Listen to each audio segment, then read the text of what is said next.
Empezamos la última parte. ¿Vale? Vale. Muy bien, pues vamos con la tercera parte. Hemos visto objetivos públicos, planes de rehabilitación, planes de vivienda. Hemos visto qué nivel competencial tenemos en España y cómo se distribuye hasta llegar al nivel más cerca del acceso a los ciudadanos, que estarán en las subdirecciones provinciales. Y hemos visto también cuál es el marco normativo que nos ayuda a poder sacar una convocatoria de subvenciones cumpliendo con las prescripciones legales y en condiciones iguales para todo el mundo y cumpliendo con la ley y con el derecho.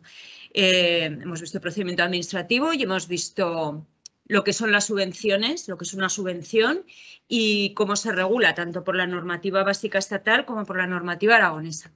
Ahora en esta parte vamos a entrar de lleno en cómo se tramitan las subvenciones, qué requisitos necesitamos para tramitar una subvención y además qué requisitos específicos nos impone aquellos casos en los que estemos tratando de ayudas europeas, que se financien con fondos europeos de los mecanismos MRR, lo veremos mucho, es Mecanismo de Recuperación y Resiliencia, que se denomina en general a todos los fondos europeos que se basan en la recuperación después de la pandemia y que se articula en cada estado, por ejemplo, en España, en su plan de recuperación, transformación y resiliencia, que lo veremos a menudo simplificado como PRTR.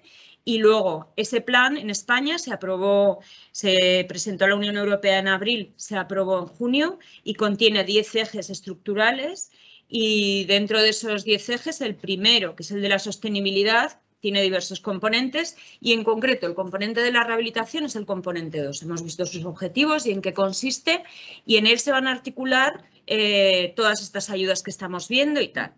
Y cuando las ayudas de las que vamos a hablar en materia de rehabilitación o de vivienda no se incluyan en fondos europeos, las hemos visto en el plan de vivienda, por ejemplo, en el plan de acceso a la vivienda.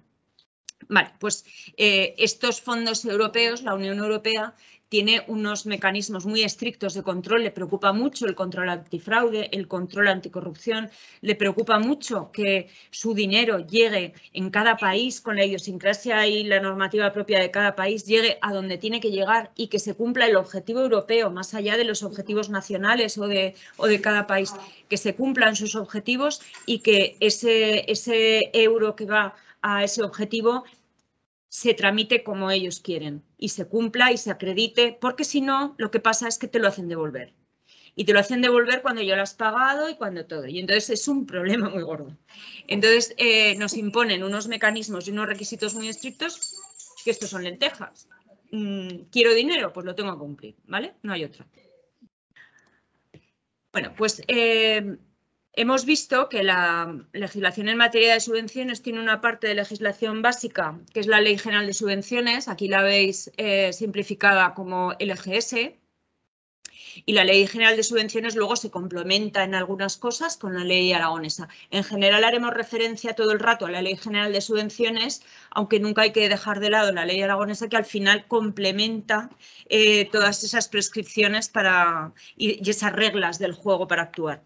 Entonces, en primer lugar, lo más importante cuando vamos a tramitar una subvención es saber quién puede ser beneficiario y qué requisitos tiene que cumplir. Porque lo primero que vamos a mirar es si tú, que me lo solicitas, puedes ser el beneficiario o no cumples los requisitos para ser beneficiario. Y la ley en este sentido es un mecanismo que utilizan muchas leyes. Hace un primer apartado en el artículo 13 diciendo, pues pueden ser beneficiarios todos los que estén en condiciones de recibir la subvención. Ya, que es una definición que básicamente no dice nada, pero el que sí que lo dice es el segundo apartado, que es el que dice quién no puede ser beneficiario o cuándo uno no puede ser beneficiario. Y establece todos los tipos de situaciones en las que uno no podría ser beneficiario. Por ejemplo, que haya una sentencia que te diga que no puedes ser beneficiario de subvenciones. Esto habitualmente, y las compañeras de la subdirección lo saben, habitualmente circulamos alguna sentencia que nos viene desde el Departamento de Justicia con el nombre de una persona que por sentencia firme no puede ser beneficiario de ninguna subvención. Supongo que habrá infringido algún precepto o algún requisito de una subvención que se le concedió o la sentencia de lo que haya delinquido pues le impide recibir subvenciones por cualquier motivo, y entonces tenemos que tener eso presente porque por sentencia no pueden ser beneficiarios. También las empresas que estén en situación de insolvencia o de concurso de acreedores no pueden recibir subvenciones. ¿Por qué? Pues porque no están en situaciones de garantizar que puedan cumplir el objetivo de la subvención. Eres insolvente, es posible que no puedas hacer las actuaciones para las que estabas cualificado, es posible. Entonces, no vas a recibir una subvención para eso. También las incompatibilidades de altos cargos. Todos los altos cargos, tenemos la ley de transparencia, las leyes del presidente y del Gobierno de Aragón. Los altos cargos tienen determinadas incompatibilidades. Una de ellas, por ejemplo, en algunos casos, no en todos, pero en algunos casos, para recibir subvenciones en determinadas materias. Por ejemplo, hay una que es la que siempre tenemos que poner en todas las convocatorias. Bueno, se ponen todas, pero el caso más frecuente, que sí que es posible que se dé y que incluso el ciudadano no lo sepa, son las obligaciones de estar al corriente en IRPF, es decir, Hacienda con el Estado, Seguridad Social, deudas con trabajadores o deudas de cualquier tipo con la comunidad autónoma. Y aquí viene cuando hay muchos ciudadanos que tienen deudas que desconocen, por ejemplo, y a mí me ha pasado con el ICA, que el ICA es algo que si no lo tienes domiciliado, pues es posible, a mí por ejemplo me pasó pues que la referencia catastral de mi vivienda me venían todas las deudas del ICA de otra persona, porque a veces las referencias catastrales en los ayuntamientos no están correctas o el ayuntamiento no tiene el propietario correcto y entonces te llega la deuda, le llega a otra persona, a ti no te la pasan y entonces tú no la pagas y tienes 13 euros de deuda. Y entonces tú tienes 13 euros de deuda y lo que sucede es que cuando nosotros vamos a pedir desde dentro de la administración el certificado de que tú estás al corriente de obligaciones tributarias con la comunidad autónoma, sale que no estás al corriente. Y entonces tenemos que escribir al ciudadano, requerirle que pague la deuda, que yo no sé cuál deuda tiene. Yo sé que tiene deuda con la comunidad autónoma, pero no sé cuál. Entonces el ciudadano tiene que pegarse un susto, ir corriendo a tributos, preguntar qué ha pasado, dónde tiene deuda y le dicen, pues debes 7 euros de ICA o 13 euros de ICA y tiene que ir a pagarlo y entonces resulta que las bases de datos no se actualizan a lo mejor hasta cada 2 meses y entonces yo no le puedo conceder una subvención porque tiene una deuda de 7 euros. Entonces, hace relativamente poco la Dirección General de Tributos nos circuló que para ellos todo lo que sean deudas menores de 10 euros no computan como deuda. Las tienen que pagar, pero no computa como deuda. Pero 10 euros, pero es que puedes tener una de 13.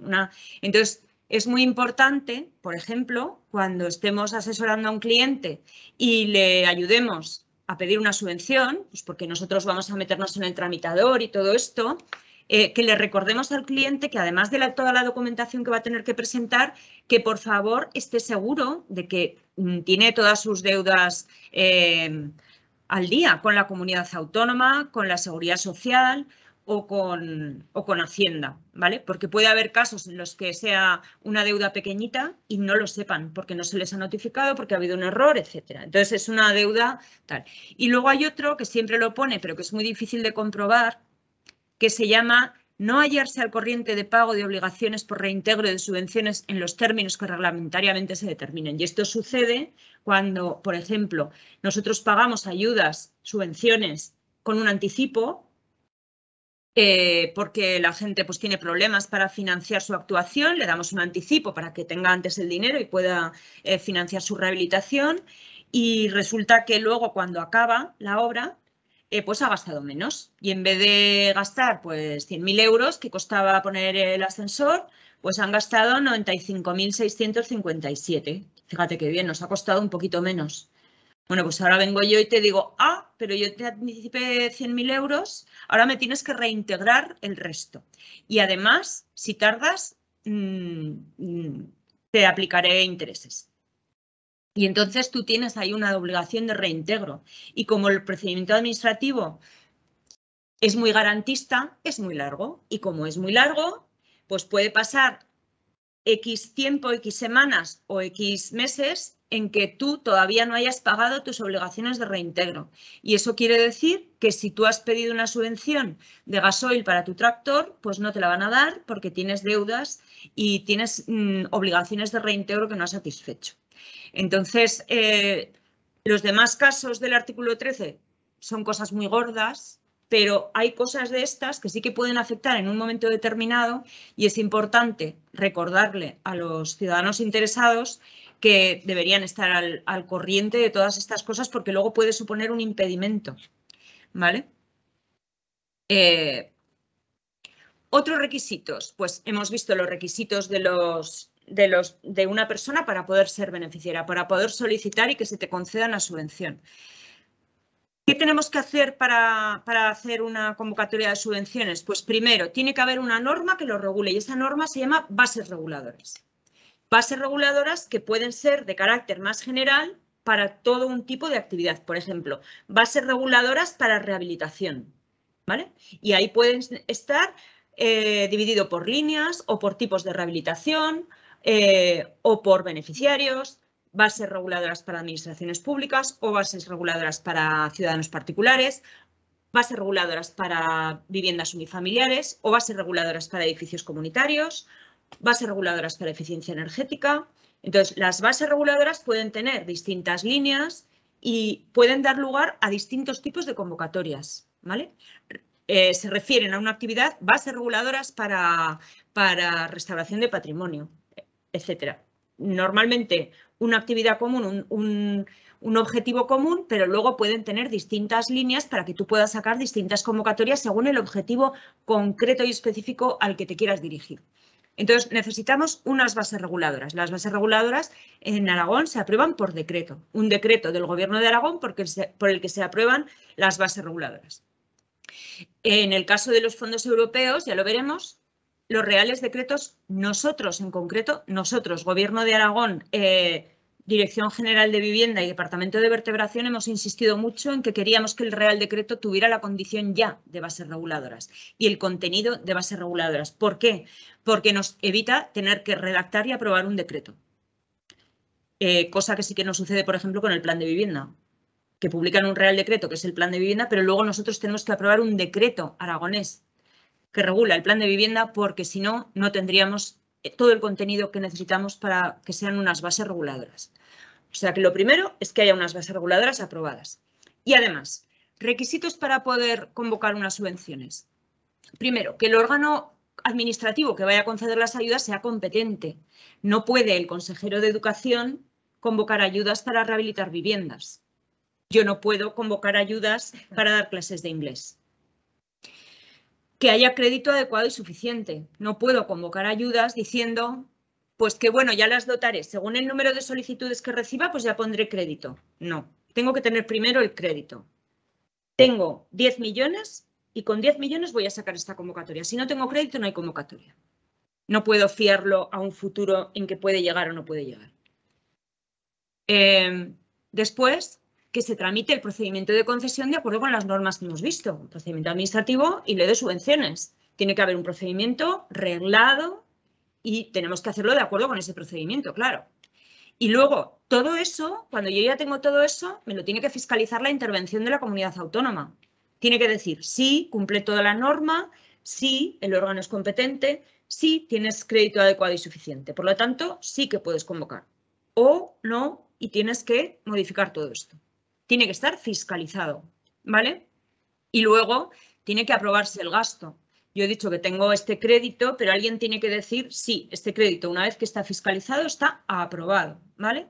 Tienes este dinero para ti y no se puede gastar en otra cosa.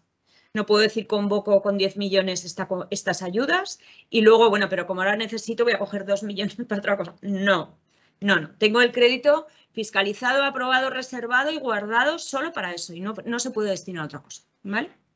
Esos son los requisitos sine qua non. No podemos convocar si no tenemos todo esto.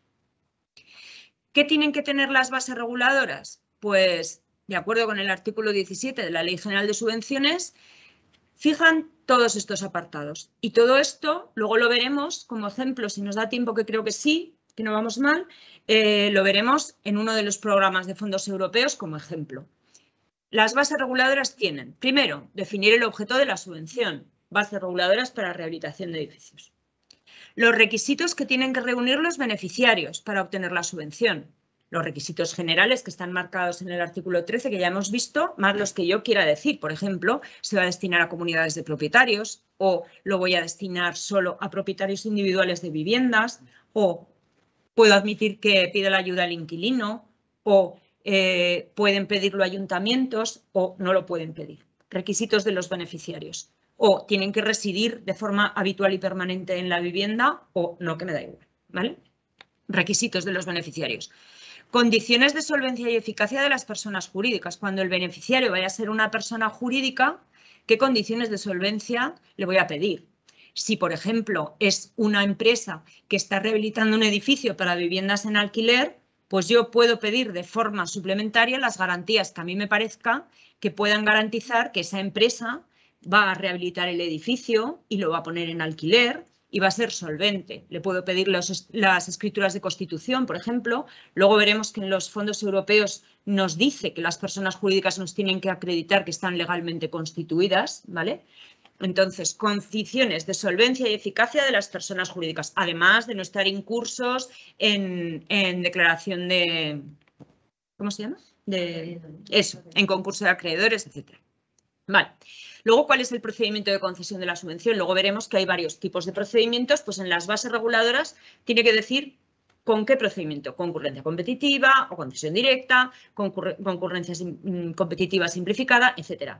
¿Cuál es el procedimiento?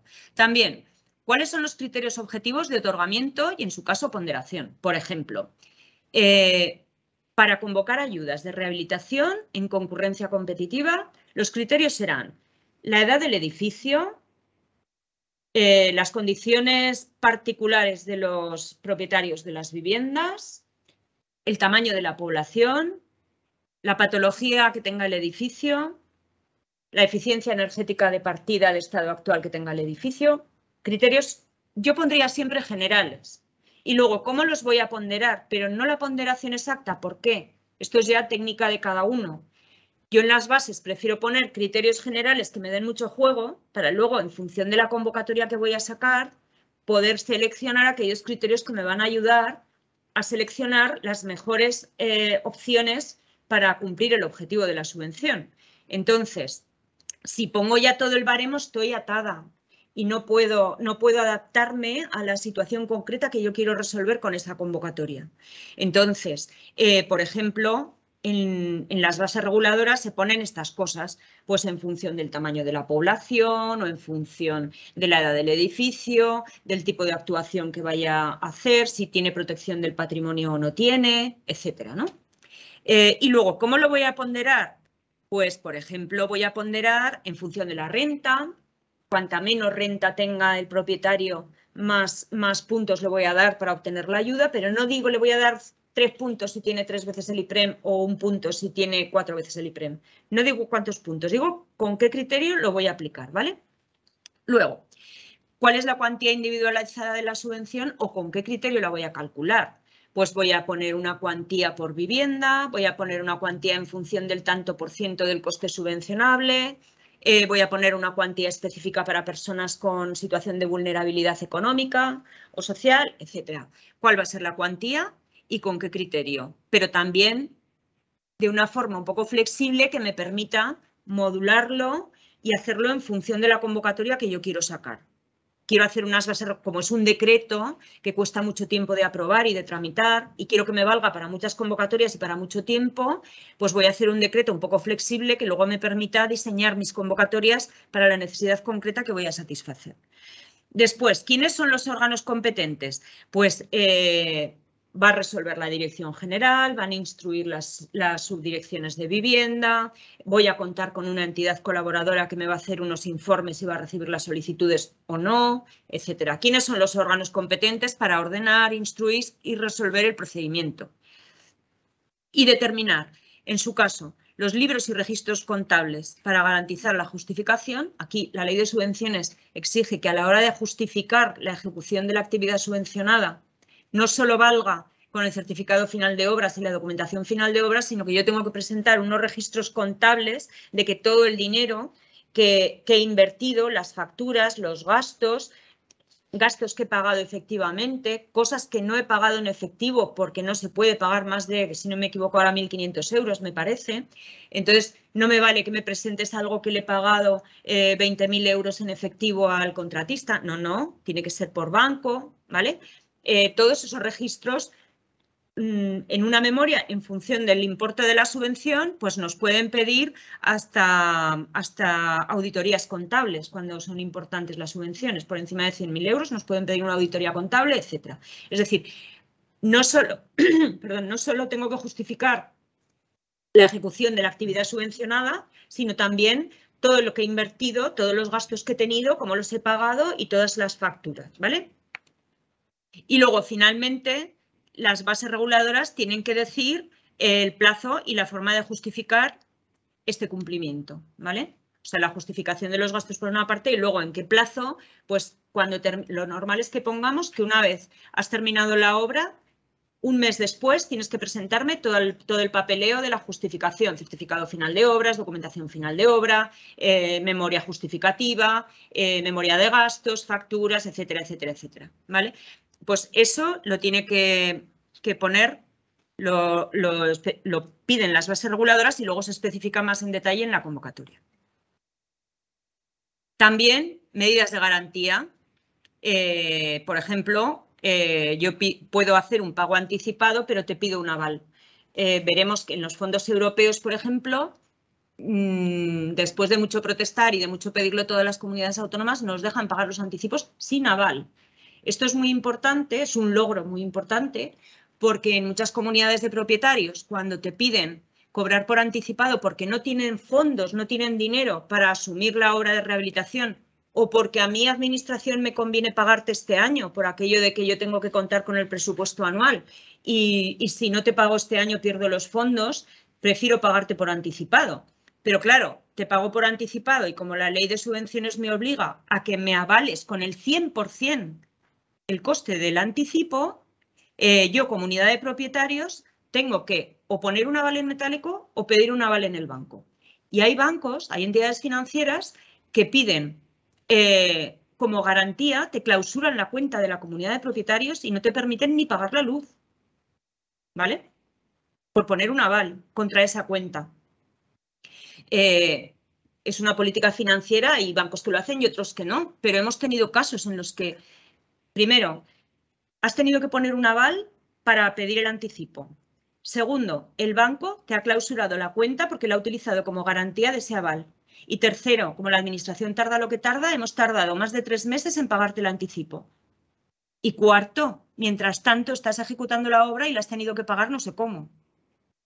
Así que ante ese tipo de dificultades que nos hemos encontrado a veces, estas ayudas, que es por un objetivo europeo, generalmente para edificios que lo necesitan y los que están en peor situación suele ser de gente con rentas más limitadas, se ha conseguido que estas ayudas, los avales, o sea, los anticipos se puedan poner sin aval. Y eso nos parece un logro muy importante. Tanto eso como el no tener que declarar las ayudas en el IRPF. Nos parece un avance muy importante para facilitar que la gente se decida a rehabilitar. Después, ¿qué pasa si yo me han concedido la subvención, pero luego modifico la obra, si luego no puedo hacer esta partida y hago la otra? Pues ¿en qué condiciones de modificación de la actuación que me han subvencionado se modifica la concesión de la subvención, se reduce o se puede considerar que has dejado de cumplir el objetivo? Porque si tú me pides una ayuda para poner un ascensor y luego resulta que en vez de poner el ascensor has puesto un montasillas en los peldaños de la planta baja, pues a lo mejor yo te quito la subvención, porque la subvención solo era para ascensores, por ejemplo, me lo estoy inventando, pero podría ser, ¿no? Tú me dices, sí, pero es que facilito la accesibilidad. Ya, pero es que en la convocatoria ponía que el objeto solo era para poner ascensores, por ejemplo, ¿vale? ¿En qué condiciones puedo modificar lo que estoy haciendo y o me rebajan la subvención o me la quitan o etcétera? ¿Qué pasa? ¿Cuáles son las condiciones, las líneas rojas de esa subvención para que no se admitan más cambios? También cuando mi subvención va a ser compatible o incompatible con otras ayudas que yo pueda recibir. Hay ayudas que son compatibles, otras que no, unas que son compatibles hasta el 80% del coste subvencionable, otras hasta el 100%. Eso es muy importante que lo marquen las bases reguladoras. Y luego, los criterios de graduación de incumplimientos. Si una cosa es hasta dónde te pago y cuál es el coste subvencionable final que has justificado. Y otra cosa es que si tú estás incumpliendo porque no has conseguido la eficiencia energética que te habías comprometido en proyecto, pues a lo mejor primero que no te aplico la cuantía y a lo mejor incluso te sanciono porque me tienes que devolver la subvención y al no ejecutarla bien, encima has impedido que otra persona pudiera tener la subvención que se quedó en la lista de espera, ¿vale? Es decir, que hay incumplimientos que pueden acarrear un perjuicio para otros y entonces yo tengo que graduar esos incumplimientos. Si no pasa nada, porque solo es que te has dejado de gastar 2.000 euros porque te ha costado la obra más barata, no pasa nada. Has cumplido el objetivo, has rehabilitado, has conseguido la eficiencia energética, pero a lo mejor no, ¿vale? Esto es lo que marcan las bases reguladoras. Una de las cosas que hemos visto, el procedimiento de concesión. ¿Qué procedimientos de concesión establece la ley de subvenciones? Pues básicamente dos, por concurrencia o por concesión directa. La concurrencia competitiva implica que hay que establecer unos criterios de baremación con una puntuación objetiva, que todas las solicitudes que presentan tengo que baremarlas, estudiarlas, requerir que subsanen en su caso y cuando ya las tengo todas, correctas o incorrectas o como sea, pero ya con todo completo, entonces tengo que aplicar el baremo, tengo que ordenarlas por ese baremo y tengo que proponer la concesión hasta que se me agote el dinero, ¿vale? Hasta que se agoten los fondos. Concurrencia competitiva. Hay una forma que es la concurrencia competitiva simplificada, que se da en determinados casos, por ejemplo, cuando el dinero es suficiente para todas las solicitudes que han presentado. Entonces, si yo tenía 1 millón, pero solo me han pedido subvenciones por 500.000, no necesito ordenarlas, tengo dinero para todos. Es un caso que tiene que estar previsto en las bases reguladoras, que puedo aplicarlo. Si no está previsto en las bases reguladoras, no lo voy a poder aplicar. Otro caso, cuando esto nosotros no lo hacemos, pero en industria, por ejemplo, sí que lo hacen a veces. Tengo 1 millón y lo voy a repartir entre todas las subvenciones todas las solicitudes que me presentéis. Y si presentáis 10, os tocan 100.000 euros cada uno. Y si presentáis 100, os tocan 10.000. Y si presentáis 1.000, os toca 1 euro cada uno. ¿Vale? O 1.000 euros cada uno. Cojo el dinero que tengo y entre las solicitudes que cumplen requisitos yo lo reparto. Y si te tocan 100 o te tocan 1.000, no pasa nada. Y el tercer caso, que es el que vamos a ver que está aplicado en los fondos europeos, es la concurrencia simplificada, en la que se conceden las subvenciones a todas aquellas solicitudes que cumplen requisitos por orden de presentación. Entonces, con todo lo que nos presentan, todas las solicitudes que se van presentando, las estudiamos por orden estricto de presentación y vamos viendo, ¿cumple requisitos? No cumple. O no sé si cumple requisitos porque no está completa o no sé si cumple requisitos porque tiene un error. Bueno, pues voy a requerirle al ciudadano que, oye, complétame esta información o corrige esto que está erróneo, porque si no, no te puedo estimar la solicitud. Y entonces la fecha de presentación será aquella en la que ha corregido o en la que ha completado la documentación. Pero orden de presentación cumpliendo requisitos, tanto en primera presentación como en requerimiento de subsanación, ¿vale? Cumpliendo requisitos y así hasta que se acabe el dinero. Eso es lo que el Ministerio llama concurrencia simple, nosotros concurrencia simplificada, orden de presentación hasta que se agote el dinero. Filosóficamente podemos pensar o éticamente podemos pensar si es más justo o menos justo que los que primero lleguen con todo completo van a tener más oportunidades y a lo mejor los que primero llegan son los que cuentan con un buen asesor, con una buena gestoría, con un buen administrador, etcétera. Bueno, pero hay que tener en cuenta que los medios de la administración son muy limitados y no vamos a poder resolver si no todas estas ayudas. Entonces se utiliza cuando no hay más remedio y además cuando tenemos una dotación que pensamos que va a ser muy amplia y vamos a poder llegar pues, a muchos solicitantes. Entonces, en este caso, por ejemplo, en fondos europeos vamos a utilizar la concurrencia simple. Hay otras convocatorias que utiliza el Ministerio y que está utilizando algún departamento, por ejemplo, las del PRE 5000, que se llaman convocatorias abiertas, que son concurrencia simplificada hasta que se acabe el dinero y no cierran el plazo o lo cierran muy tarde. Por ejemplo, ya lo veremos, el PRE 5000 se cierra en diciembre de 2023. Dan un plazo casi de 2 años, de año y medio para esto, pero sigue siendo siempre concurrencia competitiva ordinaria, que es el sistema que prefiere la ley de subvenciones, baremando y ordenando en función de un baremo, o simplificada en alguno de los 3 casos que hemos visto. Porque tengo dinero para todos, o porque reparto el dinero que tengo entre todos, o porque lo hago por orden de presentación. Y luego la otra forma de concesión de subvenciones es la forma directa, conceder directamente. ¿Cuándo se puede conceder directamente una subvención?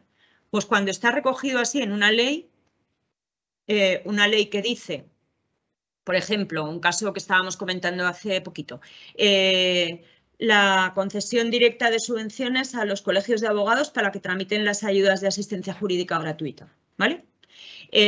Los colegios de abogados se supone que esto es un servicio público a la sociedad y han justificado mediante una ley, creo que es del año 2017, no estoy muy segura ahora, mediante una ley que las subvenciones que da el Gobierno de Aragón a los colegios de abogados de Zaragoza, Huesca y Teruel es una subvención directa para que tramiten todos los expedientes de justicia gratuita, por ley.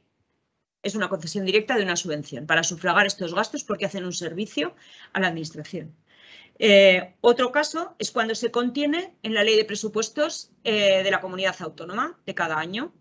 El Gobierno de Aragón decide destinar ayudas directas para todos los ayuntamientos para que tramiten casos de drogodependencia o ayudas para la drogodependencia. También es otra ayuda directa que se le da a los ayuntamientos y que se contiene en la ley de subvención, en la ley de presupuestos de cada año.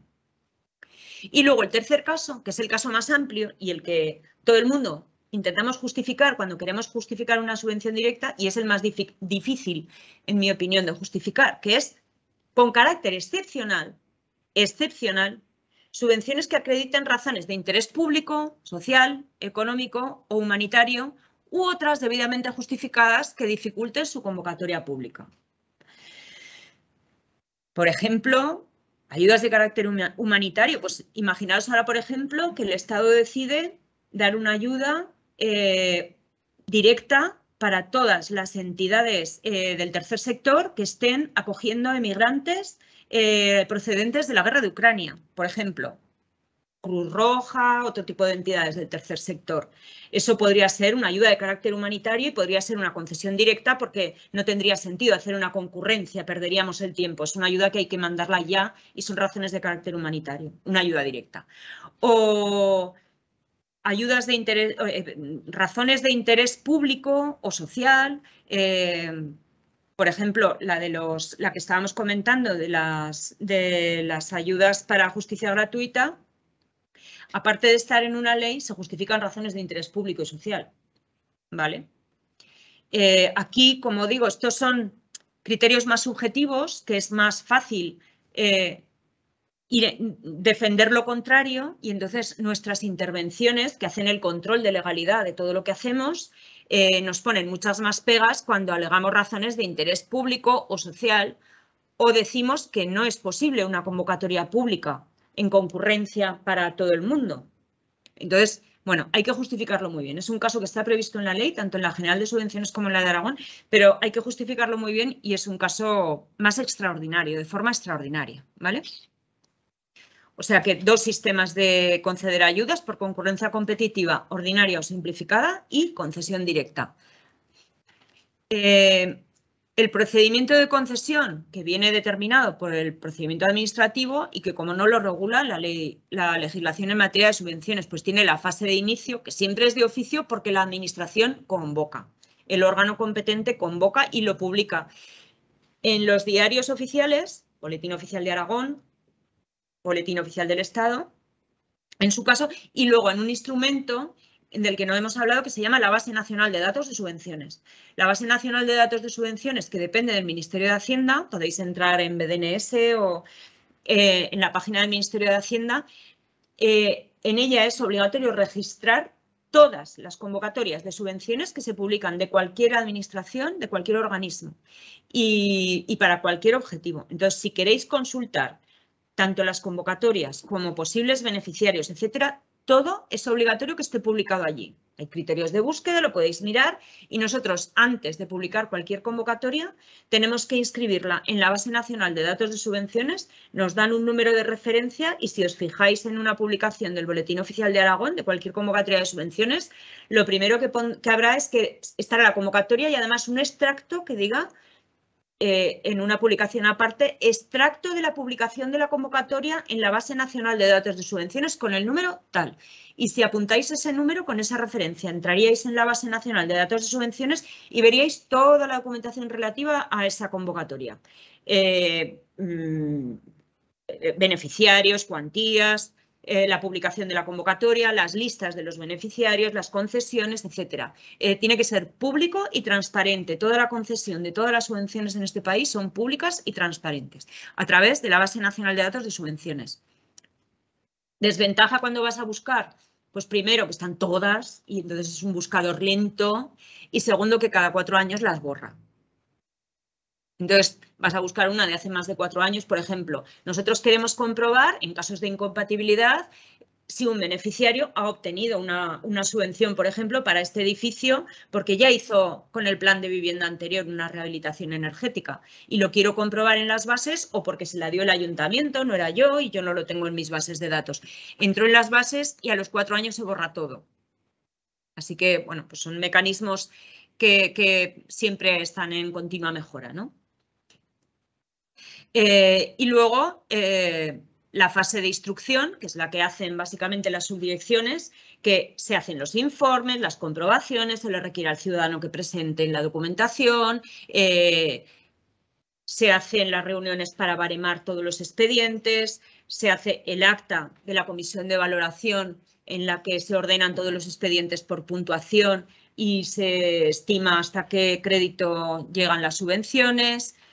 Y con todo eso se hace una propuesta de resolución que se eleva a la Dirección General, en general, que es la competente para resolver, y con esa propuesta de resolución la Dirección General se hace el documento contable, se envía a intervención, se fiscaliza y una vez que intervención ha fiscalizado, el director general puede firmar la resolución de concesión y comunicársela al ciudadano. Entonces empieza la fase de ejecución. El ciudadano ejecuta la actividad subvencionada y luego la justifica. Luego se comprueba y luego se paga. ¿Por qué hacemos este orden? Hay una cosa que es muy importante y es que las subvenciones, como hemos comentado antes, son un instrumento de fomento. Fomento. Yo quiero que hagas esto para que cumplas mis objetivos. Pero si tú ya lo has hecho, no necesitas fomento. Yo te estoy ayudando a decidir hacer esto y te voy a dar dinero si lo haces. Pero si tú ya lo hiciste y no necesitaste mi dinero para pagarlo, no es una acción de fomento. Lo que pasa es que a veces nos simplifica un poco la vida que las obras ya estén terminadas o iniciadas, pero entonces no es una acción de fomento, ¿vale? El caso general es que las subvenciones sean un fomento, que haya gente que no decida hacer una actividad si yo no le fomento mediante una subvención que lo haga. Y le digo, si lo haces te pagaré, pero si ya lo has hecho, ¿yo qué fomento hago? Ya lo has hecho. Si ya tenías dinero, no lo necesitas. Ya tenías crédito, ya tenías financiación, ya lo has pagado. Claro que te vendrá bien que yo te dé dinero, pero a lo mejor hay otro que si no es con mi dinero no lo va a poder hacer. Entonces, es un instrumento de fomento y por eso lo normal y lo deseable es que las acciones subvencionables no se inicien hasta después de haberte concedido la subvención o hasta después de haber publicado la convocatoria. Porque si lo haces antes, poco fomento has necesitado. Entonces, lo que se hace normalmente es para tener el control, yo te doy la subvención, entonces tú lo haces y después de haberlo hecho yo te lo pago. Pero claro, esto está hecho para todo tipo de subvenciones. Para dar clases para los parados, para comprar tornillos, para no sé qué, para todo, para todo. Para plantar árboles en un campo, o para lo que sea, o para comprar abonos ecológicos. Pero claro, una obra no es lo mismo que otras cosas. Yo te voy a dar una subvención para que compres abono ecológico para tu campo, tú vas, compras el abono y cuando me vienes con la factura yo te pago y a lo mejor has estado pues un mes entre que lo has pagado y yo te doy el dinero. Y a lo mejor incluso lo has pagado con un crédito. Pero claro, una obra a lo mejor te cuesta 2 años. Entonces, si primero lo tienes que pagar tú, es decir, has tenido que conseguir fondos y financiación y yo te voy a dar el dinero después, cuando ya lo has justificado, cuando yo lo haya comprobado, cuando yo lo haya fiscalizado, cuando ya tengamos en tesorería que tiene 30, 60, 90 días para pagar, hombre, pues a lo mejor te estoy haciendo un hijo de madera, ¿no? Hablando pronto y mal. Entonces, ¿qué pasa? Pues que hay mecanismos como los pagos anticipados que permite la ley de subvenciones para que podamos pagar antes o podamos ir haciendo pagos parciales. Conforme vas certificando la obra, me vas justificando, mira, ya he certificado un mes o 3 meses, págame un poquito. Entonces podemos hacer o todo el pago al final, que es lo que prefiere siempre la ley de subvenciones, justificado, acreditado, comprobado y pagado, o te puedo ir haciendo pagos parciales conforme tú vas ejecutando, o te puedo pagar por anticipo una parte, por ejemplo. La ley de subvenciones prevé que se pueda pagar siempre un 15% por anticipado para gastos necesarios, por ejemplo, para proyectos o para licencias, etc. Te puedo pagar un anticipo pues, del 15, del 50, del 80, en casos extraordinarios del 100. Ya hemos visto que además ahora para este tipo de obras no necesitamos poner un aval contra ese anticipo, porque si no la administración que dice te lo pago por anticipado, pero tú me lo vas a avalar, no vaya a ser que no hagas nada, yo te haya dado el dinero y luego no me lo quieras devolver sin hacer nada, ¿vale? Entonces, anticipo, aval, en este caso no necesitamos aval. Anticipo generalmente con carácter extraordinario, no es el procedimiento ordinario, ¿vale? Este sería el procedimiento. ¿Y ahora qué hacemos? Ya tenemos las bases, ya hemos decidido el procedimiento. ¿Y ahora qué hacemos? Pues vamos a sacar una convocatoria. ¿Qué tengo que poner en la convocatoria? Pues con qué disposición se aprobaron las bases. Esta convocatoria se regula por las bases que se publicaron por decreto de no sé qué, en el boletín de tal día. ¿Cuál es el crédito presupuestario? Porque en las bases no hemos hablado de dinero, hemos dicho la cuantía, tal, pero yo ahora es cuando tengo que poner el dinero, ahora, en la convocatoria. Y cada vez tengo que tener ese crédito adecuado y suficiente que nos estaban diciendo. Tengo que tener crédito adecuado y suficiente. ¿Con qué dinero voy a dotar la convocatoria? ¿Cuál es la partida presupuestaria? Y hacer un documento de reserva de crédito para tenerlo solo para esto y que no sirva para otra cosa y nadie me lo pueda quitar. Luego, que la convocatoria se hace por concurrencia competitiva, ordinaria o simplificada en su caso, porque antes ya hemos puesto la convocatoria en las bases será por concurrencia. Bueno, pues, y se permite la concurrencia simplificada. Bueno, pues en este caso vamos a justificar si necesito concurrencia simplificada, por qué y en cuál de los 3 supuestos. ¿Cuáles son los requisitos para solicitar la subvención? Esta, en concreto, viviendas unifamiliares. ¿Qué requisitos? Que sea una vivienda unifamiliar. ¿Qué pasa si tiene una tienda debajo y es una división horizontal y entonces tengo elementos comunes? ¿Entra o no entra? ¿Qué requisitos tiene el edificio? ¿Tiene que ser posterior a 1980? ¿Tiene que ser vivienda habitual y permanente? Requisitos. Requisitos de... ¿Y cómo me los tienen que acreditar? ¿Me los acreditan ellos o los voy a comprobar yo? ¿Vale?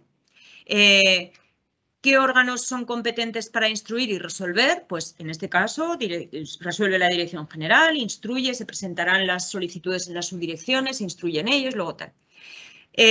Plazo de presentación del día tal a tal día. Documentos que tienen que presentar. ¿Qué documentos tienes que presentar con la solicitud? Proyecto, acta de la comunidad de propietarios, yo qué sé, el impreso de solicitud, lo que sea. Certificado energético, el libro del edificio. Si puede reformular la solicitud, eso es una previsión que establece la ley de subvenciones. Por si acaso, cuando yo esté informando tu expediente, resulta que veo que lo has pedido mal, que no te la voy a poder dar, y te digo, mira, reformúlala porque has puesto todo esto, yo qué sé, me estás pidiendo aquí para poner un ascensor, pero y de forma residual para cambiar 2 ventanas, pero resulta que esta subvención pone aquí que tiene que ser este otro tanto por ciento, no lo estás cumpliendo, reformúlalo. Dime, o no me metas este otro elemento del edificio que no tiene uso vivienda y esto es solo para el uso vivienda, reformúlalo, pídemelo bien, ajustándote a los requisitos. Yo se lo puedo pedir. Si flagrantemente no cumple nada, no, porque entonces te lo denegaría, pero si veo que la estás pidiendo mal, te voy a pedir que me la pidas bien.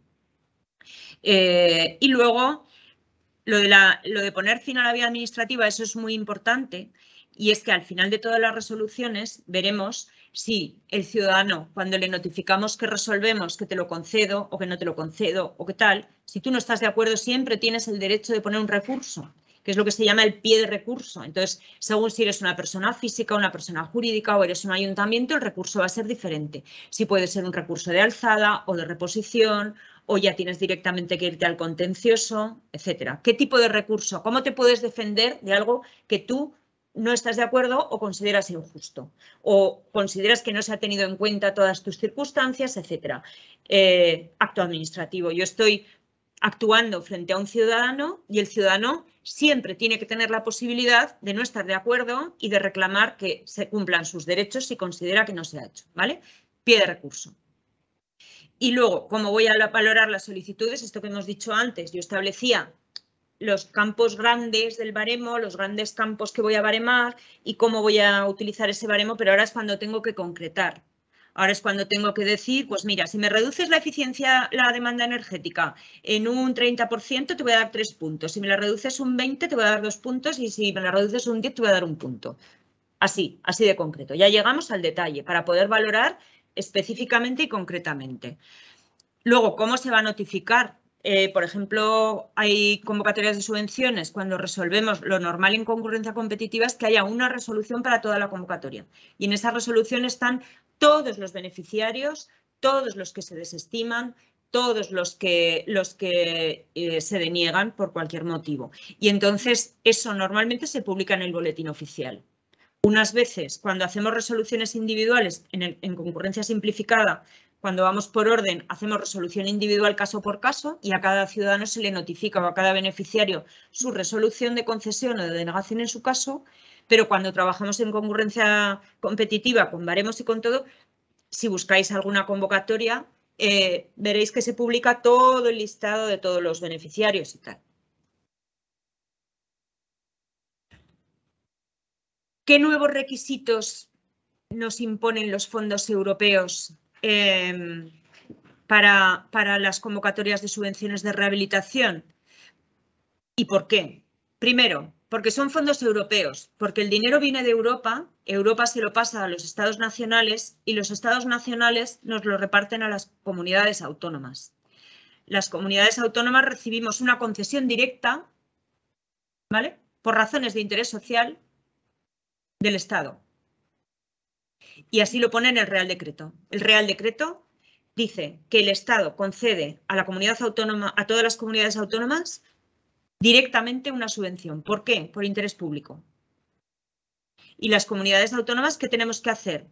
Tenemos que repartir ese dinero entre los distintos programas y concederlo a los ciudadanos, a las entidades o personas físicas o jurídicas que sean posibles beneficiarios y que así lo soliciten. Y entonces, ¿qué hace el Real Decreto, por ejemplo, el de fondos europeos? A nosotros nos llama beneficiarios directos, comunidades autónomas, y a los ciudadanos que van a obtener la subvención les llama destinatarios últimos, que es una denominación que al final lo que significa es que el destinatario último es un beneficiario que va a tener que cumplir con todos los requisitos de los beneficiarios que pone la ley de subvenciones. Pero bueno, lo llaman así porque si no, no podrían ser beneficiario primero o beneficiario segundo. Beneficiario directo, siempre las comunidades autónomas en estos fondos europeos, destinatarios últimos, los beneficiarios de verdad.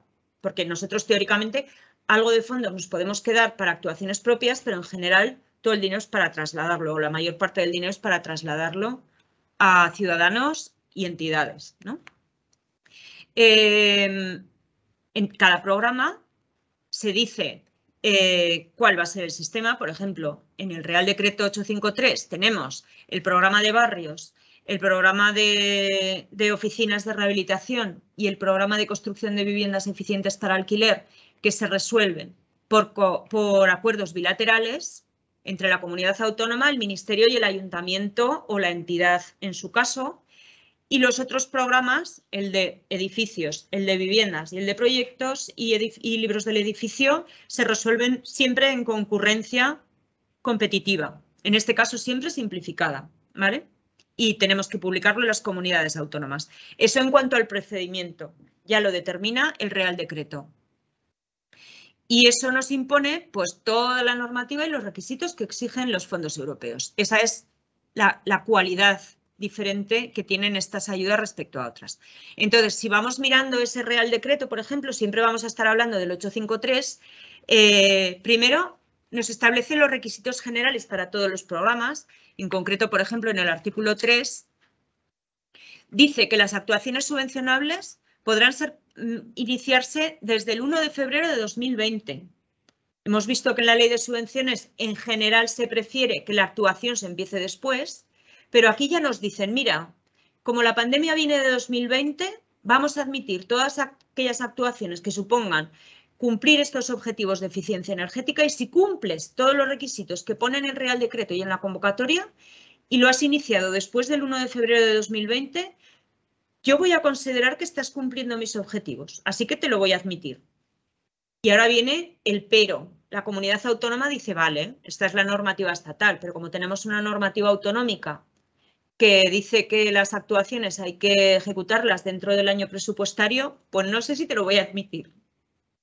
Y ahí tenemos un poco la espada de Damocles aquí, para cuando nos informen las convocatorias, nos las fiscalicen en intervención, que nos puedan decir, pues mira, tú has puesto esto, pero no te lo voy a admitir. Nosotros lo vamos a intentar. Por eso cuando los ciudadanos nos preguntan, oye, ¿y obras terminadas van a entrar? Oye, ¿y obras iniciadas van a entrar? Pues mira, iniciadas, si son dentro de este periodo, casi seguro que sí. Pero terminadas no te lo puedo asegurar. Hasta que no tengamos la convocatoria publicada, que es cuando tendrá todas las bendiciones de nuestra intervención y esté toda conforme, no lo vamos a saber con seguridad. Así que cuando alguien nos pregunte, tenemos que decir, sí, esto pone en el Real Decreto, pero hasta que esté publicada la convocatoria, podrían introducir alguna condición específica desde la comunidad autónoma. Así que no podemos estar seguros si va a ser más restrictiva la convocatoria. Eso es lo que hay que contestar siempre, ¿vale? No estamos seguros hasta que no se publique la convocatoria. Y luego, ¿qué nos dice el Real Decreto respecto a qué tenemos que garantizar las comunidades autónomas para estos requisitos? Pues que todos los beneficiarios cumplen con los requisitos para ser beneficiario o no tienen los impedimentos para serlo que hemos visto en el artículo 13 de la Ley General de Subvenciones. Además, todos los que establece el Real Decreto, que los establece tanto en la parte general, en el artículo 1 del Real Decreto, como luego específicamente en cada programa. Así que tienes los de la Ley General de Subvenciones, los requisitos generales que pone en el Real Decreto con carácter general para todos los programas y además los específicos de cada programa. Luego, además, la normativa de la Unión Europea aplicable para certificar los fondos europeos, medidas de control, etcétera y tal. Todo eso estará incluido, obviamente, en la convocatoria. Además, con los reglamentos que establece el mecanismo de recuperación y resiliencia y el plan de recuperación, de transformación, recuperación y resiliencia. O sea que vamos a tener un montón de requisitos. Os he guardado en una carpeta toda la normativa que va citando el Real Decreto y la que yo estoy citando hoy para que la podáis consultar. Y están todos los reglamentos europeos que cita, que hay que irlos mirando, no, son un tochazo tremendo, pero hay que irlos mirando porque, aunque intentaremos especificar en la convocatoria de la forma más concreta posible, siempre puede haber alguna coletilla de esas y de acuerdo con el reglamento europeo de 21 de marzo de no sé cuántos años, no cumple. Esperamos que no suceda eso, pero tendremos que estar muy, pues, con criterios de circularidad, el principio de no causar un daño significativo al medio ambiente, etcétera. Todos esos principios vamos a tenerlos que mirar con lupa. Cosas y requisitos que nos exige el Real Decreto, por ejemplo, y todos los reales decretos del mecanismo en general? Pues que las personas o entidades que realicen actividades económicas tengan que cumplir con la normativa de ayudas de Estado. Las ayudas de Estado son aquellas en las que se llaman de Estado, pero puede concederlas el Estado o una comunidad autónoma o lo que sea, que tú puedes conceder a una empresa o entidad que realiza una actividad económica y alteren las condiciones de libre mercado y competencia de la Unión Europea. Eso que parece una cosa sencilla, luego resulta ser bastante complicada y entonces hay un reglamento de exenciones, hay un reglamento de ayudas de minimis, que quiere decir que mientras en los 3 últimos años no haya recibido ayudas por un importe superior a 200.000 euros, la ayuda que recibes, si está por debajo de ese rango, sería de minimis y entonces no la tienes que declarar a la Unión Europea.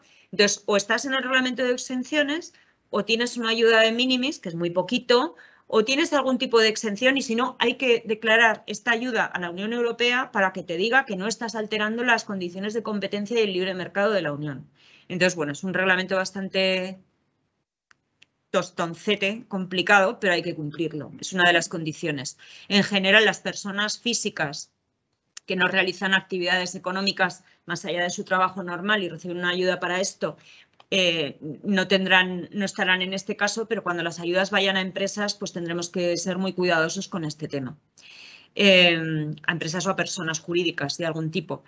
Luego, un principio también muy importante es no causar un perjuicio significativo al medio ambiente, que en inglés es las siglas DNSH, en todas las fases, en la fase de solicitud, de ejecución, de justificación. Y tenemos también unos reglamentos y unas guías técnicas que también facilitaremos para que se pueda acreditar este principio. Al final acabará reducido a una declaración responsable, a una declaración responsable en la que se acredite o en la que digas que cumples todos estos principios.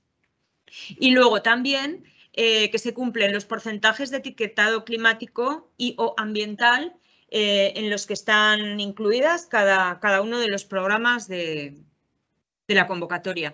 Esto también se convertirá en una declaración responsable. Requisitos de proyecto complementarios, pues habrá que acreditar que el 70% de los residuos de construcción y demolición en peso se destinan al reciclado. Y además que el reciclado se produce, a ser posible, la clasificación de residuos, perdón, se produce a ser posible en el lugar de producción. Es decir, que yo antes de sacarlos del piso que estoy rehabilitando, he tenido que clasificarlos y todo esto. Y esto, ¿en qué se va a traducir? Pues que vas a tener que presentar un proyecto de gestión de residuos que diga todo esto. Luego, un plan de gestión de residuos que tendrá que hacer el contratista, que también diga todo esto. Y que al final haya un gestor de residuos que certifique o acredite que ha hecho todo esto. Que ya veremos cómo se puede hacer, pero es obligatorio en todos los proyectos y en todas las obras. Luego, los beneficiarios, pues alguna pincelada más. Por ejemplo, estábamos comentando que las personas jurídicas tendrán que estar legalmente constituidas. Posiblemente en las convocatorias simplemente pongamos que tienen que ponerlo en una declaración responsable y que luego nosotros, administración, podremos comprobarlo. O en caso de que haya alguna duda, pues les podremos exigir que presenten la constitución de la sociedad, ¿vale? Luego también acreditar la titularidad real. Pues podemos pedir las escrituras o podemos pedir la nota registral o más fácilmente, si me dejan, podemos pedir el último recibo de IBI. Por ejemplo, de estar pagando impuesto de bienes e inmuebles. Buscaremos la forma de acreditar lo que sea más sencilla para los ciudadanos. Luego hay que cumplir siempre las obligaciones de información, comunicación y publicidad. Siempre hay que poner que todo esto son fondos europeos, las ayudas del Estado, bueno, un montón de logos y de cosas que tiene que estar luego en cada obra y tal. Y luego lo que hemos comentado, el principio de no causar un daño significativo al medio ambiente y el etiquetado verde y digital. Este ejemplo lo voy a pasar muy deprisa, como vamos un poquito mal de tiempo ya, solo os dejo que aquí había con el programa 3 del Real Decreto un ejemplo, simplemente relacionando por artículos, podéis ver que este Real Decreto constituye las bases reguladoras de estas ayudas, como caso singular, no todos lo hacen, pero este sí, y con este índice del programa 3 de artículos podéis ver que cumple con todo el contenido de bases reguladoras que establecía la ley de subvenciones y que hemos visto antes, ¿vale? Establece todas las condiciones, quiénes van a ser los destinatarios últimos de las ayudas, es decir, propietarios, administraciones, comunidades de propietarios, etcétera. Qué requisitos tienen que cumplir los edificios para poder ser beneficiarios de la subvención. Cuáles son las actuaciones y el coste subvencionable.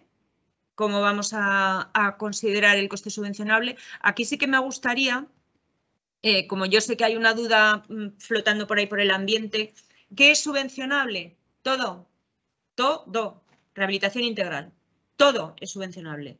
Rehabilitación integral, si vemos en la RSE, en la Estrategia a Largo Plazo para la Rehabilitación Energética en España de 2020, el objetivo, dado el estado de los edificios, estado de conservación, estado de accesibilidad y otras carencias, no sería lógico y normal hacer solo una rehabilitación energética teniendo el edificio hecho un pingo, teniéndolo lleno de humedades, lleno de daños estructurales, sin ascensor y que luego tengamos que hacer todo lo demás porque nos vamos a cargar todo lo que hemos hecho.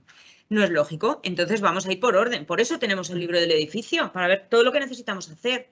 Entonces, ¿qué hacemos? Rehabilitación integral. ¿En qué? Conservación, accesibilidad, salubridad, digitalización, que le importa mucho a la Unión Europea, vamos a digitalizar el edificio si es posible, y eficiencia energética. ¿Qué repelos y qué dudas nos quedan por ahí? Antes veníamos comentando con Fernando. Pues, ¿qué pasa, por ejemplo, cuando estoy en el programa 4 y es una rehabilitación de vivienda, un piso dentro de una comunidad de propietarios que me va a cambiar las ventanas? Y entonces me dice, que me pide ayuda, que va a cambiar una ventana que vale 1.000 euros y además va a cambiar toda la distribución de la vivienda, va a poner la cocina nueva, el baño, no sé qué, y entonces el piso me cuesta 20.000 euros y la ventana 1.000. Bueno, pues, ¿qué puedo hacer yo frente a eso? Que no sería realmente el objeto de la subvención. Pero no le voy a decir que no es subvencionable, porque en el Real Decreto dice que todo es subvencionable. No le voy a decir eso. ¿Qué voy a hacer? Bueno, pues en este caso, esa ayuda son 3.000 euros por vivienda y hasta un 40% del coste subvencionable. ¿Qué voy a hacer? Pues decir que el coste de los elementos que garanticen la eficiencia energética o la transmitancia o la permeabilidad del código técnico tengan un coste mínimo de 2.000 euros, por ejemplo. Y el resto gástatelo en lo que quieras. Te voy a poder pagar 3.000 euros o el 40%. Puedo establecer un límite por debajo, esa es una capacidad que yo tengo en la convocatoria, que es posiblemente lo que hagamos. Sería el único caso en el que se nos escaparía alguna cuestión como rehabilitación integral. Habitabilidad es rehabilitación integral, cambiarme el pavimento porque yo quiero, pintar. Bueno, pues sería el único caso, así que se quedaría un poco rayando, pero en un edificio, dadas las cuantías que tenemos en el Real Decreto, que son cuantías bastante ajustadas, si tú haces una rehabilitación integral que te va a costar 50.000 euros por vivienda, es igual, si yo te voy a dar 20.000 o 14.000, según la eficiencia energética. Y para cumplir esa eficiencia energética que yo te estoy exigiendo, ese 30, ese 60 o superior reducción de energía primaria no renovable, te vas a tener que gastar un montón en rehabilitación energética. Nadie va a decir, pues mira, rehabilitación energética en el edificio 20.000 y luego el resto de las obras de adecuación 200.000. No va a darse ese caso. ¿Vale? Entonces, rehabilitación integral, sí, incluyendo que todo, conservación, accesibilidad, salubridad, digitalización, eficiencia energética. ¿A qué te voy a decir que no? Hombre, no me pongas un papel con virutas de oro en la pared para empapelar, porque te voy a decir que en coste de mercado pintar esa pared pues vale a X el metro cuadrado y yo te voy a pagar por el coste que yo estime de mercado. Si yo te digo que son 200 euros metro cuadrado y tú me presentas un material extraordinario que vale 1.000, pues yo te voy a decir, bueno, sí, tu coste subvencionable pone a 1.000 euros el metro cuadrado, pero yo te voy a poner a 200. Porque en mercado, con un material normal que te va a dar este rendimiento, vale eso. Es decir, tenemos que estimar que sean costes de mercado. Pero partidas no vamos a denegar ninguna. No vamos a eliminar ninguna del coste subvencional. ¿Vale? Rehabilitación integral para cumplir con estos objetivos. ¿Vale? Cuantías, pues por ejemplo en edificios, ya lo vemos, son según si la reducción de energía primaria no renovable está entre el 30 y el 45, 6.300 euros por vivienda. Si va del 45 al 60 de reducción, 11.600 euros por vivienda. Y para reducciones de energía primaria no renovable superiores al 60%, 18.800 euros. Y va cambiando también el porcentaje máximo de subvención que le podemos dar, ¿vale? Bueno, esto relaciona la documentación que hay que presentar con la solicitud y que pone en el Real Decreto. Para acreditar algún requisito más tendremos que pedir alguna declaración responsable y alguna documentación más. El tema de los certificados de eficiencia energética, solo resaltar que vamos a necesitar 3. Uno, de estado actual del edificio. Otro, de proyecto, suponiendo realizadas las obras para las que voy a pedir subvención, en alguno de esos 3 rangos de reducción de la energía primaria no renovable que hemos visto. Y otro, con la obra terminada, acreditando que hemos cumplido.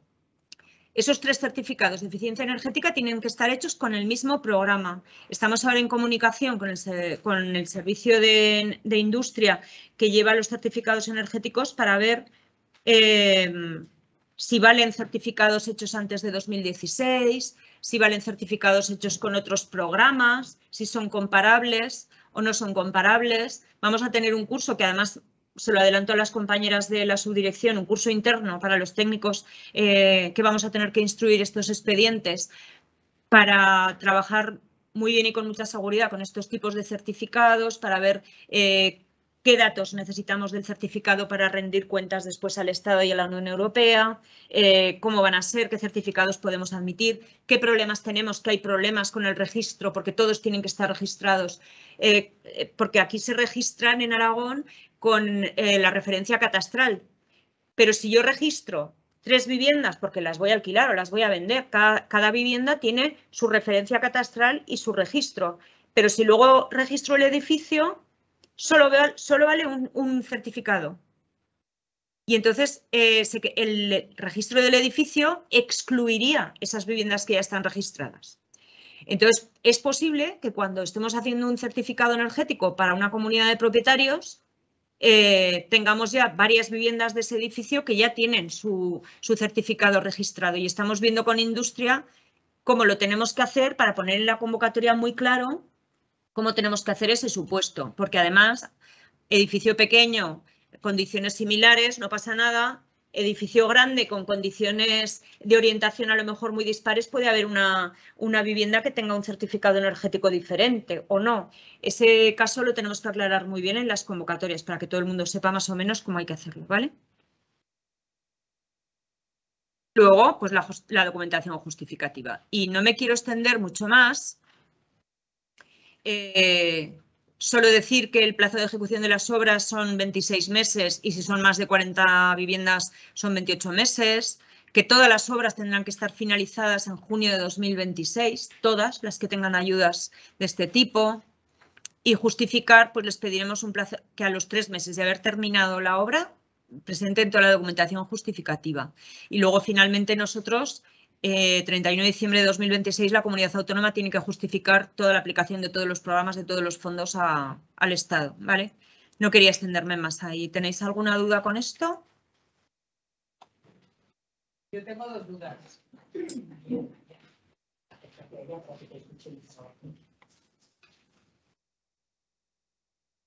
Una de las dudas es lo que se habla del reciclaje de los materiales respecto de las obras que ya están hechas, porque eso, aunque te permite justificar cosas que están iniciadas, no recuerdo la fecha que has dicho, pero que ya están iniciadas. 1 de febrero de 2020. Que tú las inicias sin saber esto, ya te limita muchísimo. Sí. No puedes justificar que unas ventanas que cambiaste ayer las has reciclado correctamente hoy. Ya.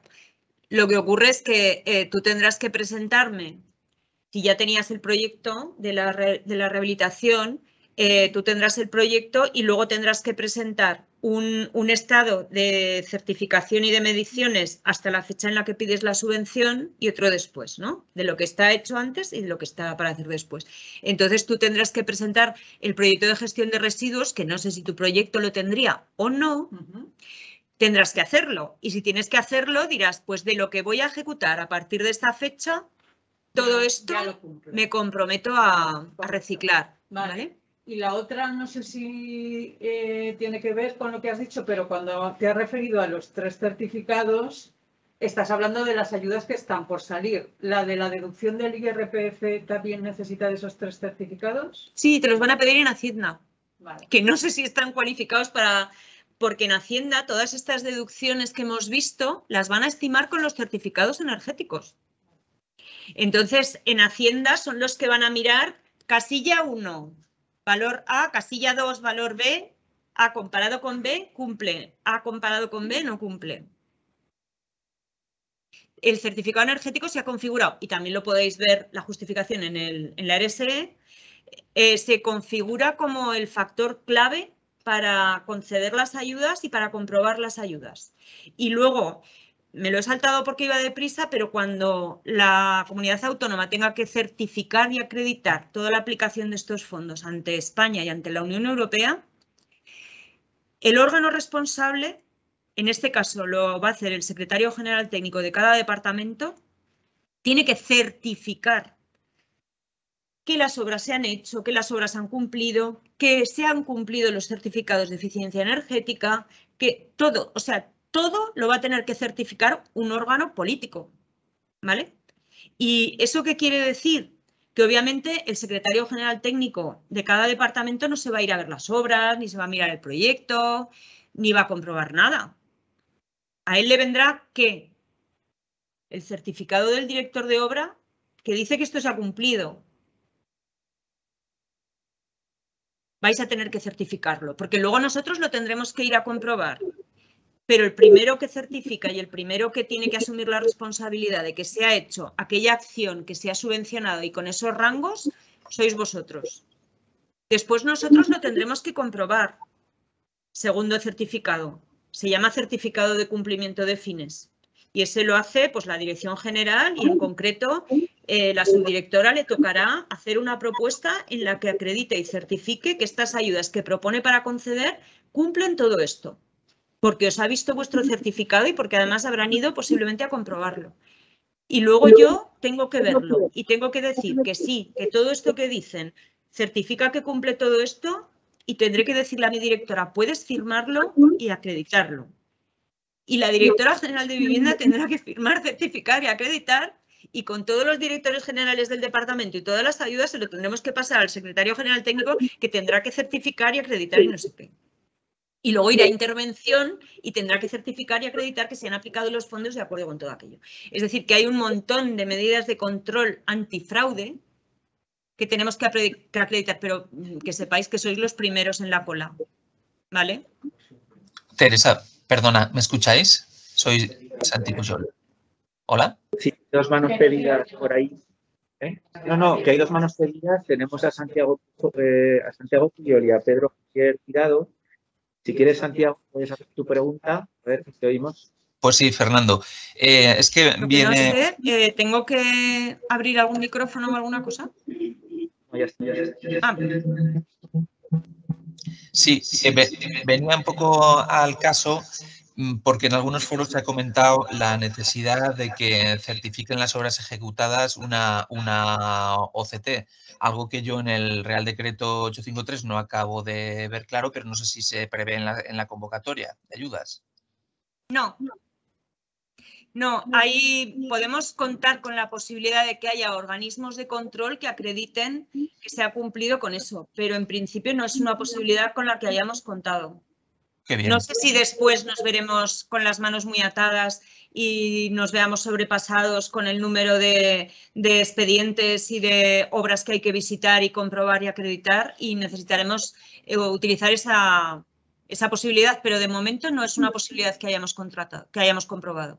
De acuerdo, Teresa, gracias. Es que, claro, yo también aquí hay un poco una discusión de la responsabilidad de lo que representa un certificado final de obras en la que, de alguna manera, tú ya estás certificando que se han ejecutado conforme, como arquitecto, que se han ejecutado conforme al proyecto y conforme que cumplen las especificaciones de la convocatoria. Personalmente, y que como arquitecto, me parece un poco casi exagerado o incluso abusivo. Piensa que no lo es.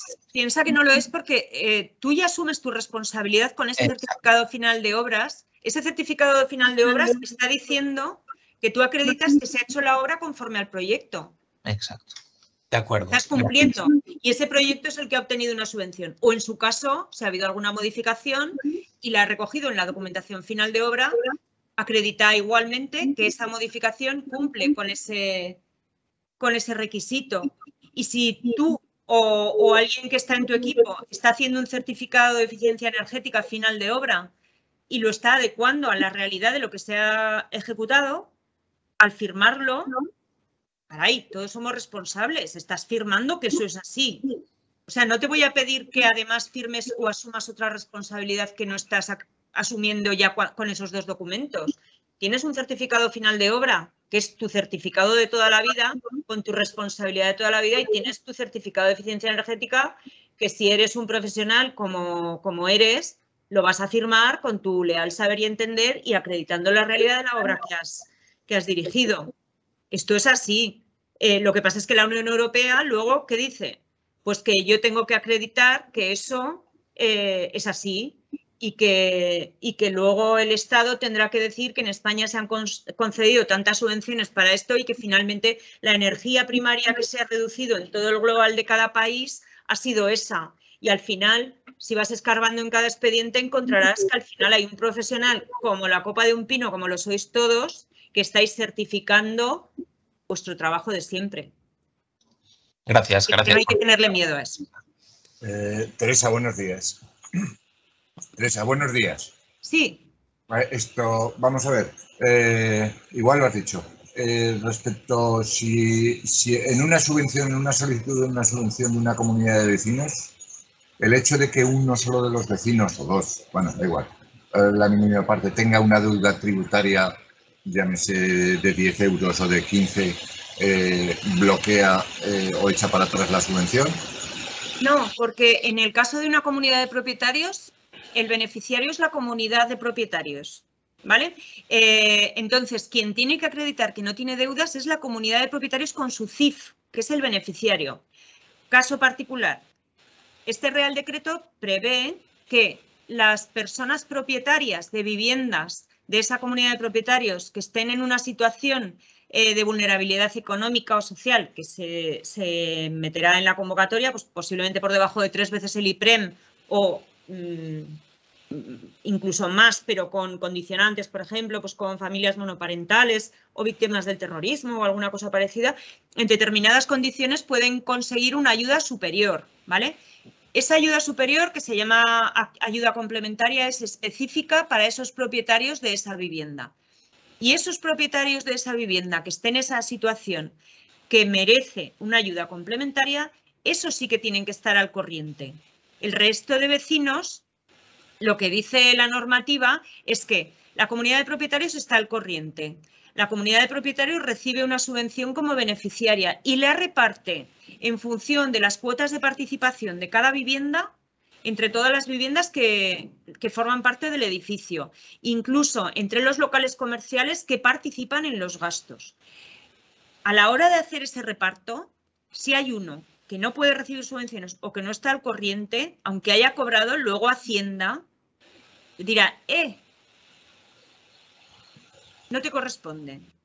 Pero eso ya serían las normas de reparto de la Ley de Propiedad Horizontal. En principio, para nosotros, el beneficiario es la comunidad de propietarios, salvo el caso particular de ayudas complementarias para propietarios de viviendas que estén en situación de vulnerabilidad. Que en ese caso, para las personas que están en situación de vulnerabilidad, y si no estoy equivocada, creo que en el Real Decreto los exime de acreditar. No los exime de estar al corriente, los exime de acreditarlo, porque están en situación de vulnerabilidad. Es normal que una persona que tiene muy escasos recursos pues pueda tener alguna deuda. Y en ese caso, por ejemplo, para las ayudas de alquiler están exentos de acreditar que están al corriente. Y en este caso yo creo que también, no os lo puedo jurar en este momento que no tengo el Real Decreto delante, pero creo que también están exentos. O sea que no, en las comunidades de propietarios no. Otra cosa es que haya un vecino, por ejemplo, Pues aparte de que no esté al corriente, por ejemplo, pues que yo que sé, que no haya pagado los seguros sociales de los trabajadores o que esté apartado por sentencia firme, no pueda recibir subvenciones o tal, y entonces en la comunidad no le puedan pagar la ayuda que le corresponde y se reparte proporcionalmente entre las demás viviendas. Otra pregunta, perdona, y rápida. Hay hechos que son objetivos en la solicitud y luego en la entrega final de la documentación final hay hechos objetivos que son los papeles tipo de acuerdos asamblearios o de lo que sea. Pero hay otros que pueden ser a lo mejor interpretativos, como son el Calener, o sea, lo que necesitas calcular. Frente a una discrepancia con la administración de un certificado de eficiencia energética en un final de obra, frente a una discrepancia, ¿qué implica? ¿El rechazo de la subvención o a lo mejor el que pase a un segundo nivel con una subvención menor o lo que sea? No sé si me explica. En general, cuando tú haces un certificado de eficiencia energética, en el certificado van a salir unos valores. Esos valores son los que se van a comparar. Y esa comparación, como es un cálculo matemático, es objetiva. Si esa comparación cumple con los requisitos del Real Decreto, tendrás la ayuda o tendrás esa cuantía de ayuda y si no los cumple, no. Otra cosa es que tú hagas un certificado final de obra y, por ejemplo, cambies las ventanas que habías previsto o en vez de poner 12 centímetros de aislamiento en la envolvente, pues pones 7. Y entonces yo a lo mejor me equivoco y a lo mejor digo, pero mira, ha reducido de 12 a 7. La envolvente y entonces el certificado está mal hecho. Y entonces te digo que no cumples el rango. Como hemos hablado del pie de recurso, cuando yo vaya a resolver, voy a poner que tú, si no estás de acuerdo, puedes recurrir. Y entonces tú presentas un recurso y dices, oye, perdona, es que lo has hecho mal. Es que yo te he cambiado el aislante y en vez de 12 centímetros mide 7, pero es que este nuevo aislante, está aquí la ficha técnica y resulta que tiene estas prestaciones y sí que cumple. Y mi certificado está bien hecho. Y entonces yo te digo, mira, es que me había equivocado. Pues nada, pues... Sí, pero Teresa... Sí, Teresa, pero yo no voy ya al hecho de la discrepancia en sí, sino que la resolución es de rechazo de la subvención o de decir, bueno, oye, nuestro criterio es este y entonces tú no estás en el 80%, estás en el 60%. Claro, pueden pasar las dos cosas según... Claro. Puede ser de rechazo, o de rechazo o puede darse la opción también de que te rebajen. Las dos cosas, depende de el rango. A ver, si tú, por ejemplo, el certificado acredita una eficiencia energética, una reducción de la demanda o una reducción de la energía primaria no renovable que no está en el rango para el que tú me has pedido la ayuda, pero está en otro, yo te concederé el otro rango. Siempre, si no estás de acuerdo, vas a poder recurrir. Pero si, por ejemplo, está por debajo del 30% que marca el Real Decreto como mínimo sine qua non, pues te la tendré que denegar porque no cumple, ¿vale? Depende. Pero vamos, siempre vas a tener la opción de recurso para poder recurrir si no estuvieras de acuerdo y según el valor que acredites, pues vas a tener una cuantía o la otra, o si está por debajo del 30, ninguna. ¿Vale? Pero yo creo que eso siempre está recogido de forma muy objetiva en la convocatoria. No va a ser discrecional ni subjetivo, ¿vale? Y luego siempre hay casos en los que podemos tener dudas y os podemos pedir aclaraciones.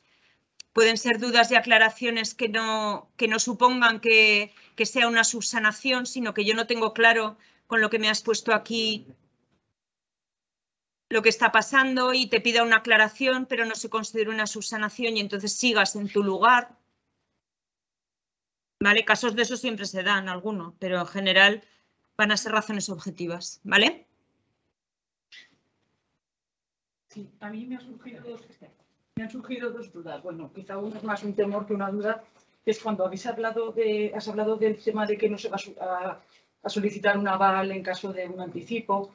Claro, a mí me pongo quizá en la peor situación, ¿no? Que aunque todo cumpla y la obra está terminada, todo está correcto, que al final no acabe siendo ante un impago o ante una situación así a lo mejor el seguro de responsabilidad civil de los técnicos puede acabar siendo utilizado como aval. En el sentido de que... No tiene por qué. Yo creo que no tiene por qué. A ver, nosotros, ¿qué va a pasar? Pues que si una comunidad de propietarios o un propietario de vivienda nos pide una subvención para rehabilitar y nos pide un anticipo, nosotros no vamos a pedir un aval por ese anticipo. ¿Y qué puede pasar? Que ejecutes la obra, que llegues al final y que o bien no te gastes todo el dinero o bien, como estaba preguntando el compañero antes, hayas conseguido una eficiencia energética menor de la pretendida o incluso menor, tan menor que ya no sea subvencionable. Y entonces yo te digo, pues ahora me lo tienes que devolver, pero me lo tienes que devolver salvo que la comunidad de propietarios o el propietario quiera ejercer acciones civiles contra ti, que eso es legislación privada, yo ahí no puedo entrar. Yo a quien se la pido es al beneficiario, a la comunidad de propietarios o al propietario de la vivienda. Que tú estés cubierta frente al propietario. Imagínate, por ejemplo, que tú haces una actuación y le dices al propietario, proyecto, condiciones para obtener esta eficiencia energética, y el propietario se cuadra y dice, pues es que no me quiero gastar tanto. Y tú le dices, pues mira, es que no vas a tener la subvención. No, yo quiero decir en el caso de que cumplan con las cosas y a lo mejor por una circunstancia pues haya un problema luego posteriori, aun cumpliendo todo, que a lo mejor no sé, es un temor. Bueno, hay veces en las que hay comunidades de propietarios que tienen que renunciar a la subvención, pues porque no pueden acabar la obra o porque los vecinos no se han puesto de acuerdo y finalmente no quieren firmar el contrato y entonces renuncian a la subvención aunque ya la hubieran cobrado, que es que hay veces que pasa. Pues bueno, en este caso que no habrá, normalmente ejecutamos muy pocos avales. Se ejecuta así por el reintegro. Hay alguno que nos dice, oye, que como no tengo más dinero, ejecútame el aval, que es que yo no tengo dinero para hacerte el reintegro. Pero no es normal que ejecutemos avales, ¿vale? No es normal. Y ya te digo que contra ti nosotros no podríamos ir nunca porque yo no tengo un contrato contigo. Tú eres el técnico que trabaja con un contrato privado, con un promotor o con una comunidad, ¿vale? En todo caso, se derivaría de posible. Claro, luego sí, a ver si también puede ser que un técnico se haya equivocado o no haya actuado bien y la comunidad no esté conforme y ponga una demanda, pero eso es un problema civil que está totalmente fuera de la subvención, ¿vale? Y luego otra que supongo, no sé si lo has comentado, son incompatibles con otro tipo de subvenciones que pueda haber en materia de a lo mejor accesibilidad. Son incompatibles con otros fondos europeos para el mismo objeto, pero no son incompatibles con el resto de ayudas para el mismo objeto que no sean fondos europeos. ¿Vale? Esto lo pondremos en las convocatorias, ¿eh? Pero esto es un caso, ahora como vamos a ver otras convocatorias, es un caso singular que en algunas convocatorias, en algunos reales decretos, los fondos son compatibles y en otros no. Entonces, en nuestro caso, estas ayudas son compatibles con cualquier otra subvención, siempre que no se supere el coste subvencionable, salvo con otros fondos europeos para el mismo objeto, ¿vale? Entonces, cuando trabajemos con el PRE, por ejemplo, son incompatibles. Con el PRE porque son fondos europeos. Pero con otros fondos, por ejemplo, con el plan de vivienda, son compatibles, ¿vale? Vamos a ver ahora una barrida por todas las tipos de convocatorias de subvenciones y lo voy a hacer rápido